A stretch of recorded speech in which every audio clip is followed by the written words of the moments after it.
চলতি মাসেই celebrity cricket league 2024-এর trophy উঠল বেঙ্গল টাইগার্সের হাতে, যার নেতৃত্বাধীন রয়েছেন যিশু সেনগুপ্ত। 10 বছর টানা হারের পর এই জয়। খেলা জেতার পর এদিন মাঠে কেঁদে ফেললেন যিশু।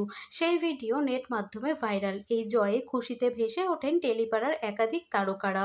এই জয়ে গর্ববোধ করছেন ছোট পর্দার মিঠাই রানী অর্থাৎ সৌমিত্রী সাউ। হাজার ব্যস্ততার মাঝে নিজের সহকর্মী উদয় প্রতাপ সিং অর্থাৎ মিঠাই ধারাবাহিকের রাতুলকে শুভেচ্ছা জানাতে ভোলেননি মিঠাই। যিশু সেনগুপ্তর টিম বেঙ্গল টাইগার্সের হয়ে খেলেছেন অভিনেতা উদয় প্রতাপ সিং। তাদের এই জয়ের পর সোশ্যাল মিডিয়ায় সৌমিত্রিষা লেখেন, আমাদের জন্য গর্বের মুহূর্ত, বেঙ্গল টাইগার্স টিমকে শুভকামনা। উদয় প্রতাপ সিং, তোমার জন্য অনেক সাফল্য কামনা করছি। প্রসঙ্গত, মিঠাই ধারাবাহিকে একসঙ্গে কাজ করেছেন সৌমিত্রিষা কুণ্ডু এবং উদয় প্রতাপ সিং। মিঠাইয়ের ননদের জামাইয়ের চরিত্রে অভিনয় করেছিলেন উদয়।